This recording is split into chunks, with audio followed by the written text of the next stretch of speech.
Hi guys, welcome back to my channel heal truly पे आप सभी का स्वागत है। मेरा नाम अमृता है। आई होप आप सब बहुत अच्छे होंगे। दोस्तों, आज मैं इस वीडियो में बात करूंगी सोशल एंजाइटी जो बच्चों को स्कूल में होती है। ठीक है, और ये बच्चों के लिए ही नहीं, ये पेरेंट्स के लिए भी बहुत इंपॉर्टेंट होने वाली है, ताकि आप ये समझ पाएं कि अगर आपका बच्चा इस तरीके की किसी प्रॉब्लम से गुजर रहा है तो आप कैसे उसको हेल्प कर सकते हैं उसे ओवरकम करने में। ठीक है, तो आप पता कैसे करेंगे सबसे पहले तो, और अगर कोई बच्चा देख रहा है और ये पैटर्न्स उसको अपने में दिखते हैं तो आप समझो कि आपको हेल्प की जरूरत है। ठीक है, तो चलो स्टार्ट करते हैं कि ये होती क्या है। देखो, सबसे पहले अगर मैं क्लासरूम सेटिंग के बारे में बात करूं तो सपोज कीजिए कि मान लेते हैं कि अगर आपके टीचर ने आपसे पूछा, कुछ कोई सवाल किया, आपको पता है, ठीक है, लेकिन आप फिर भी जवाब नहीं, आप हाथ खड़ा करके नहीं जवाब दे पा रहे हो।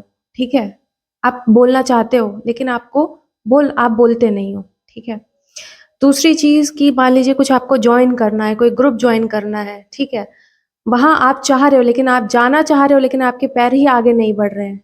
ठीक है, इस तरीके की सिचुएशंस। हम्म कहीं वॉलंटियर करना है, आप कर ही नहीं पा रहे हो। ठीक है, और फिर आप अकेले रह जाते हो, है ना। आपका पता चलता है कि आपके कई महीने गुजर गए इस चक्कर में, और आप अकेले हो। ठीक है, लोग कहते हैं कि आप तो बात ही नहीं करते हो। ठीक है, आप तो किसी चीज में पार्टी नहीं लेते हो, है ना। तो सोशल एंजाइटी इस तरीके से दिखती है।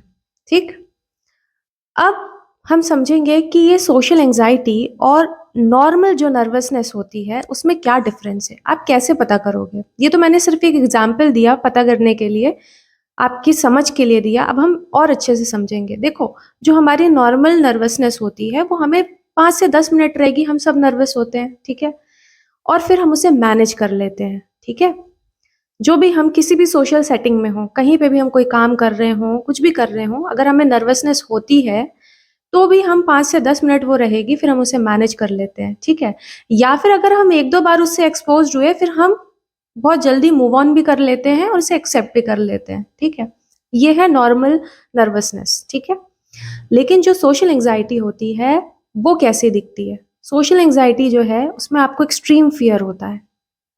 ठीक है, एक्सट्रीम फियर इस चीज का होता है कि कोई मुझे जज तो नहीं कर रहा, या सब मुझे जज करेंगे। ठीक है, सब मुझे ही देख रहे हैं या सब मुझे ही जज करेंगे।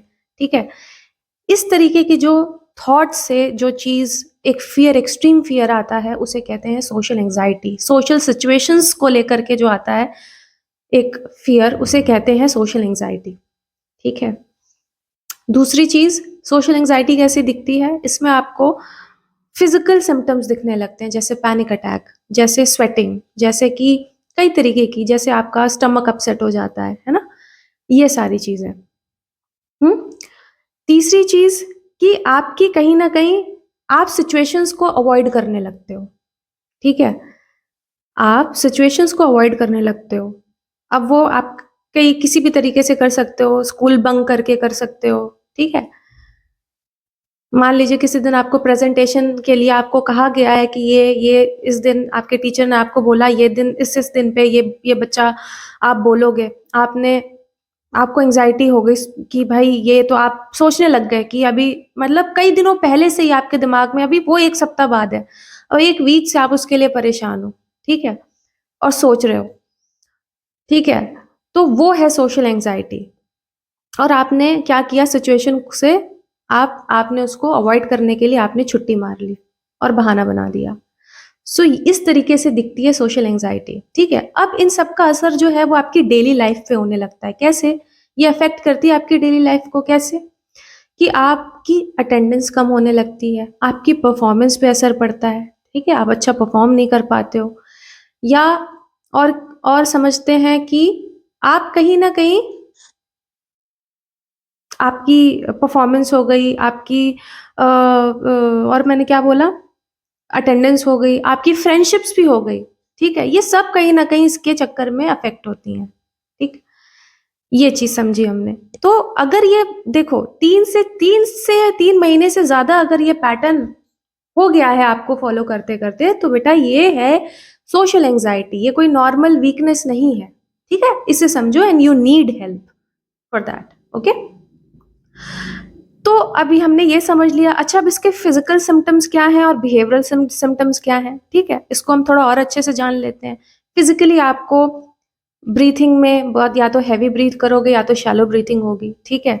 आपको डिजनेस हो सकती है, नौशिया हो सकता है, ठीक है। आपका फेस पूरा रेड हो सकता है, एकदम से एक फ्लेयर अप, आपको लगेगा कि मेरा फेस रेड हो गया, ठीक है। ये इस तरीके की आपको चीज़ें देखने को मिलेंगी, ठीक है। और ये हो गए आपके फिजिकल सिम्टम्स। आपका हार्ट बहुत, आपको लगेगा एकदम हार्ट पाउंड कर रहा है, हार्ट रेसिंग हो रही है, ठीक है, हार्ट रेस कर रहा है, तो दिल जोरों से धड़कने लगता है, ये है, ठीक है, किसी भी सोशल सिचुएशन को जब आप फेस करते हो तो। ये सारी चीजें हो गई आपकी फिजिकल सिम्टम्स। अब बिहेवियरल सिम्टम्स क्या है, बिहेवियर में क्या चेंज आता है, जैसे मैंने एक बताया, आप आई कांटेक्ट नहीं करोगे, ठीक है। आप और क्या नहीं करोगे, आप सिचुएशंस को अवॉइड करोगे, जैसे मैंने पहले बताया, ठीक है, बंक कर लोगे, ठीक। और इस तरीके की चीजें मतलब बिहेवियर में आपके दिखने लगेंगी, ठीक है। और आपको स्वेटिंग होने लगेगी हाथ में, ये सारी चीजें आपको दिखती हैं। हाँ, एक और चीज, या तो आप बहुत कम बोलने लगोगे या तो आप बहुत फास्ट बोलने लगोगे, ठीक है। छुपने की कोशिश एक बहुत ही कॉमन एक वो है कि इंसान ना उसका बच्चे जो होते हैं वो पीछे छुपने लगते हैं। 4 लोग खड़े होंगे या 4 बच्चे खड़े होंगे, उनके पीछे पीछे पीछे वो छुपने लगेंगे। सो ये सारी चीजें हैं, इस तरीके के सिम्टम्स आपको बिहेवियर में दिखने लगते हैं, ठीक है। अगर देखो, अगर इस तरीके से ये अगर आप कर रहे हो, सो इसको इग्नोर मत करो, ठीक है। You need help. अब समझते हैं, अब हमने ये सब समझ लिया कि ये सब कैसी दिखती है। अब हम समझेंगे कि इसके पीछे के रीजंस क्या हैं। जब आप रीजंस को समझ लोगे तो आपके लिए बहुत आसान हो जाएगा उस पे काम करना, ठीक है। क्योंकि मैं आपको बताऊं, सोशल एंजाइटी, ये बच्चे जो स्कूल में देखो कितने घंटे रहते हैं, है ना। मोस्ट ऑफ द टाइम आप स्कूल में रह रहे हो, और स्कूल में अगर आप इस तरीके से अगर आप सोशली एंशियस हो तो होता क्या है, मैंने जैसे आपको बताया, आपकी डेली लाइफ की जो चीजें होती है वो अफेक्ट होती हैं। फिर आप सिर्फ, वो तो स्कूल एक तरीके से वो एक स्टेपिंग स्टोन है, उसके बाद कितनी बड़ी लाइफ है, ठीक है। तो अगर आपकी फाउंडेशन ही इतनी इस तरीके से जाएगी, तो पेरेंट्स के लिए भी ये समझना जरूरी है कि आपको ये समझना पड़ेगा कि ये तो बहुत छोटा सा पार्ट है ना। और सबसे बड़ी बात है कि सोशल एंजाइटी जो होती है ट्रीटेबल है, इसको आप ट्रीट कर सकते हो, ठीक है। ये कोई लॉन्ग टर्म नहीं है। अगर आपने इस पे काम कर लिया तो आपका बच्चा अपनी आम जिंदगी में बहुत बेहतर कर सकता है, ठीक है। तो आप ये समझिए। दूसरी चीज, सी सारा का सारा मुद्दा ये है कि हम अपनी लाइफ को कैसे अच्छे से जी सकें। इट्स नॉट अबाउट कि हमें कुछ करना है लाइफ में, हमें कुछ लेके आना है, ठीक है, हमें कुछ टेबल पे रखना है। इट्स मोर अबाउट आप जी कैसे रहे हो, ठीक है। तो मैं उसके लिए, मेरा ये पर्पज है कि हमें बच्चों को जीना सिखाना है, ठीक है। और अगर हमारा बच्चा सोशली एंग्शियस है तो हम उसको कैसे हेल्प कर सकते हैं, दैट्स इट, सिंपल, ठीक। अब आगे देखते हैं इसके साइकोलॉजिकल रीजन क्या है। साइकोलॉजिकल रीजन में सबसे पहला आता है कि फियर ऑफ नेगेटिव इवैल्यूएशन, कि लोग मुझे, सबसे पहला जो एक बिलीफ सिस्टम होता है इसके पीछे, कि लोग मुझे जज करेंगे, ठीक है। मैंने एक गलती कर दी, डिजास्टर हो गया, एकदम कैटास्ट्रॉफिक फीलिंग होती है कि भाई ये तो अब इरिवर्सिबल है, आई फेल्ड, ठीक है। ये वाला belief system which is very wrong, ठीक है। ब्रेन को क्या, अब ब्रेन क्या सीखता है, अगर आप ये चीज होती है, ब्रेन क्या सीखता है कि सोशल सिचुएशंस अब डेंजरस हो गई हैं, ठीक है, उसको वो डेंजर लगने लगती है, ठीक। तो ये नेगेटिवली इवैल्यूएट करना, ठीक, ये सबसे पहले होता है कि हम सिचुएशंस को नेगेटिवली इवैल्यूएट करते हैं, और ये एक बिलीफ सिस्टम हमारा बन जाता है, ठीक है। और ब्रेन हमारा फिर वैसा ही उसको लगने लगता है कि भाई ये सोशल सिचुएशन है, इसको, इन सबको ये डेंजर है, ठीक। दूसरी चीज है low self esteem. Low self esteem कैसी होती है, देखो, अब जैसे कि मैं आपको एक एग्जाम्पल से समझाती हूँ, मैं पढ़ने में अच्छी नहीं हूँ, मैं पढ़ने में अच्छा नहीं हूँ, तो मैं इस चीज़ में कैसे पार्ट ले सकता हूँ या ले सकती हूँ, ठीक है? कोई एक्टिविटी है, कोई कुछ है, ठीक है? अब होता क्या है कि आप ऐसे कुछ ऐसी चीज़ें अपने मन में बना लेते हो, ठीक है? सिचुएशंस से निकाल करके, ठीक? और आप फिर एक सेल्फ फुलफिलिंग प्रोफेसी में चले जाते हो। ये क्या है? आपने उसी चीज़ को लेकर के अब आप ऑकवर्ड बिहेव करने लगते हो। आपने सोचा, आपने किसी चीज़ को नेगेटिवली इवैल्यूएट किया, आपकी लो सेल्फ स्टीम, ठीक है? आपने क्या किया? आपने उससे फ़ील करके आपने ऑकवर्ड बिहेव करना शुरू किया। ऑकवर्ड बिहेव करना शुरू किया, तो आप जो सोच रहे थे एक लो सेल्फ स्टीम की वजह से कि यहाँ से मुझे रिजेक्शन मिलेगा इस ग्रुप में, ये यहाँ तो मैं मिसफिट हूँ, यहाँ मैं वियर्ड हूँ, यहाँ मैं ये हूँ, और आपने वैसा ही ऑकवर्ड बिहेव किया और अल्टीमेटली आप रिजेक्ट हो गए। रिजेक्ट हो गए तो उसने आपके ब्रेन ने एक मोहर मार दी उस पे कि भाई लो, ये तो सही बात थी। ये तो बिलीफ फिर आपका वो स्ट्रांग हो गया। वो बिलीफ स्ट्रांग हो गया, बात खत्म हो गई। यानी कि वो सिचुएशंस, वो सारी चीज़ें, वो सब सही थी। देखो ये सारी चीज़ें होती हैं, ठीक है? आपने सोचा, आपने ऑकवर्ड फ़ील किया, आपने ऑकवर्ड बिहेव किया, वो सारी चीज़ें वैसी फिर हुई, ठीक है? एंड देन फिर आपके ब्रेन ने उस पे मोहर मार दी कि भाई ये तो सही है, व्हिच इज़ रॉन्ग, ऐसा नहीं है, ठीक है? ऐसा नहीं होता है। तो ये समझो। उसके बाद तीसरी चीज़ क्या होती है? तीसरी चीज़ है कि एक आपकी biochemical chemistry, which is very important, कि कई-कई बार हमारे जेनेटिक्स ऐसे होते हैं, जो हम एंग्ज़ायटी को लेकर के आते हैं या बायोलॉजिकल होता है, ठीक है? वो भी समझना ज़रूरी है। उसके भी रीज़न्स होते हैं जिसमें आपका कोई हाथ नहीं है, ठीक है? You need proper medical help, ठीक है? तो ये भी एक रीज़न है, ठीक? उसके बाद एक लर्न्ड हेल्पलेसनेस, इसमें है कि इसका मतलब ये रीज़न है कि आपके पेरेंट्स कई-कई बार बहुत ओवर प्रोटेक्टिव होते हैं। आपके पेरेंट्स खुद सोशली एंग्ज़ियस होते हैं या चीज़ों से वो खुद उतने एक्सपोज़्ड नहीं होते हैं, ठीक है? This could be a reason, ये हो सकता है, ठीक है? ओवर प्रोटेक्टिवनेस हो गई, ये सारी चीज़ें हो गई, तो कहीं न कहीं या आपको आपकी मिस्टेक्स के लिए क्रिटिसाइज़ किया जाता है, कंपेयर किया जाता है। ये सारे रीज़न्स हैं, ठीक है? जिसमें आप सीख लेते हो कि भाई, आपका ब्रेन सीख लेता है कि ये सारी सोशल सिचुएशंस जो हैं, वो डेंजर हैं, ठीक है? इनसे दूर रहो, इनको अवॉइड करो, ठीक? ये हमने ये रीज़न समझे। और क्या रीज़न हो सकता है? एक आइडियलिज़्म, ठीक है? जिसको हम कहते हैं कि ऐसा ही होता है, ये जो स्टैंडर्ड है ना, जैसे मैंने आपको पहले बताया, आपसे एक गलती हो गई, ठीक है? अब वो आज की जनरेशन में सबसे सबसे बड़ी जो चीज़ है कि या तो वो देयर इज़ नो ग्रे, या तो वो व्हाइट है या तो वो ब्लैक है। बच्चे इस तरीके से अ, समझते हैं, ठीक है? या तो करेक्ट है या तो रॉन्ग है, बीच का पार्ट नहीं है, ठीक है? Which is very wrong. हुँ? कोई स्कोप नहीं है इम्प्रूवमेंट का, या कुछ ऐसा हो गया तो ऐसा ही हो गया, ठीक है?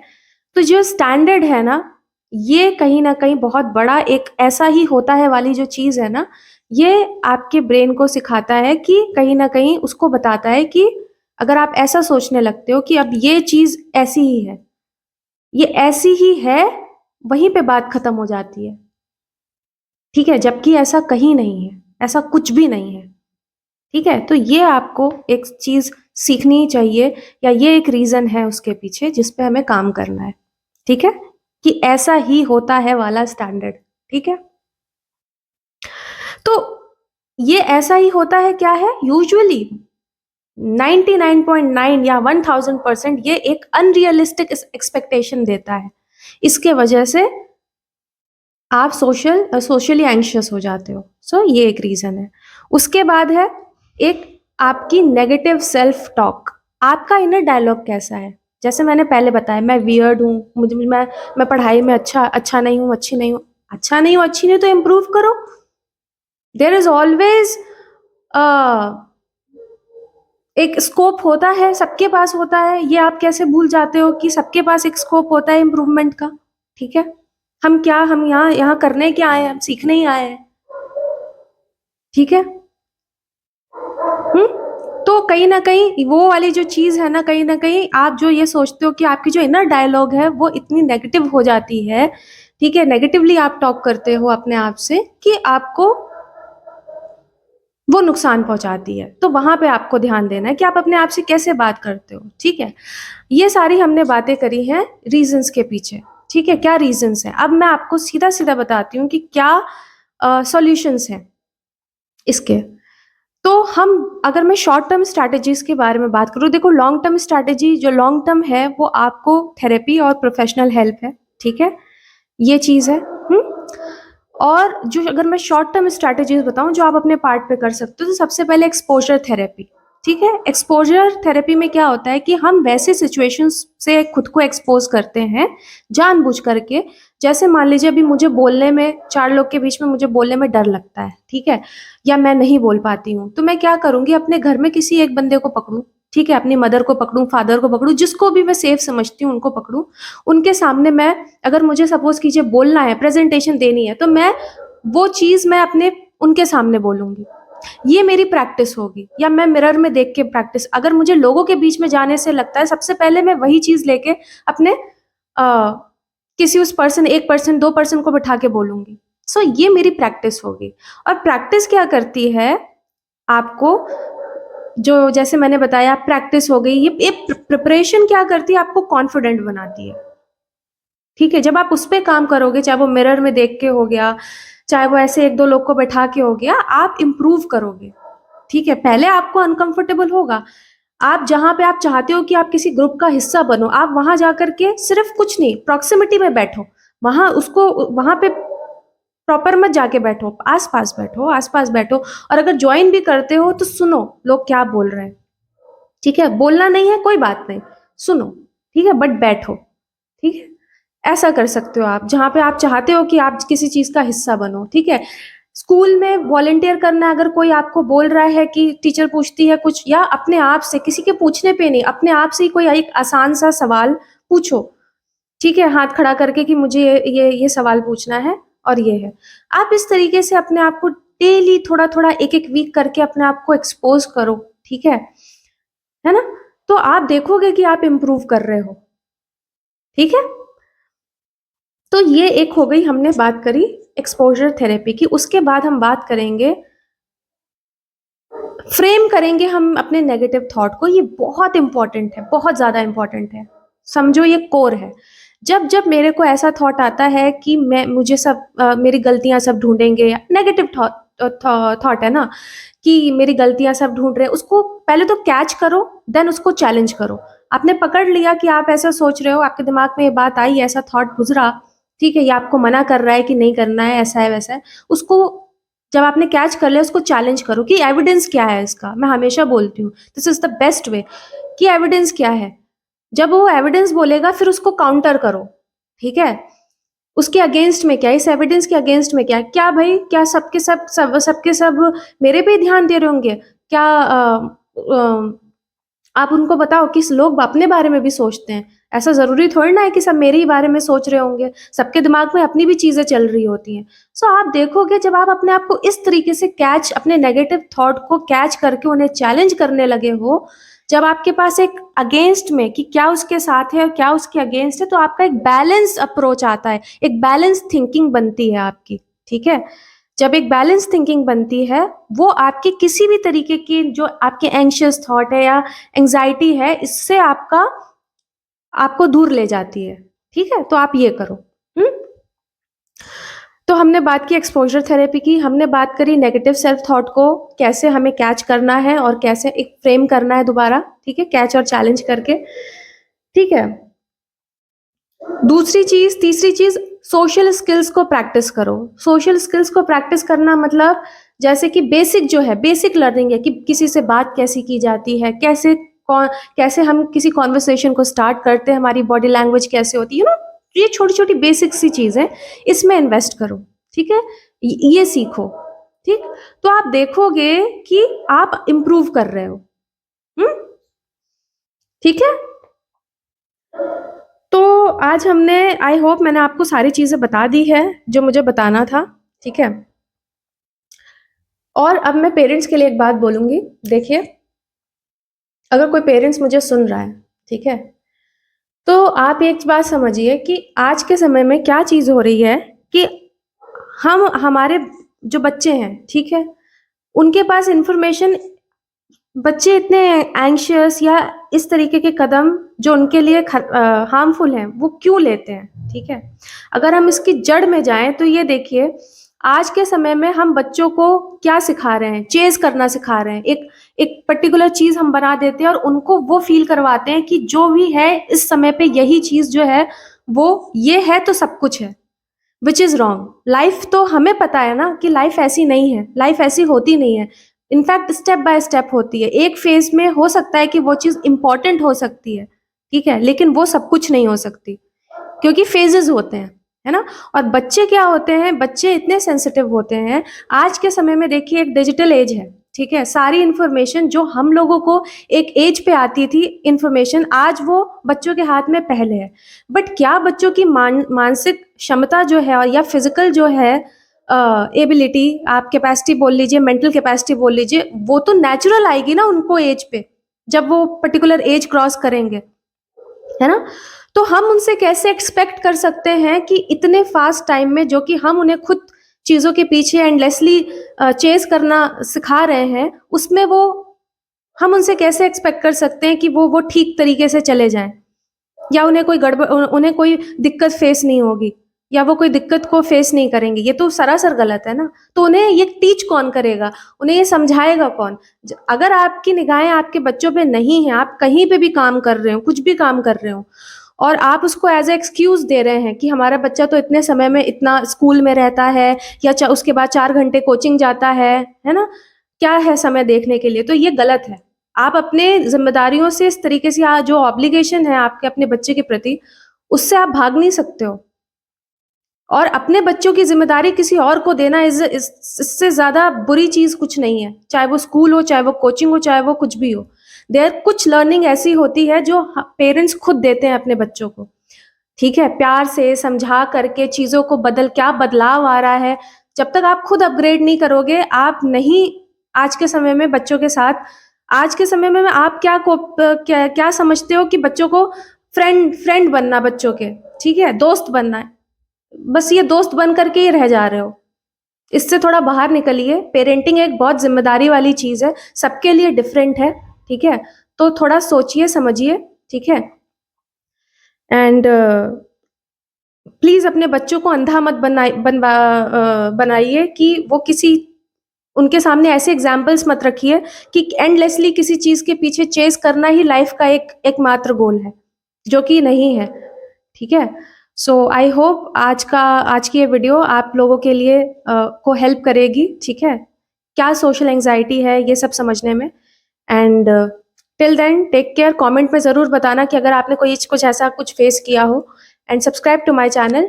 और फिर मैं मिलती हूँ नेक्स्ट वीडियो में। Bye bye.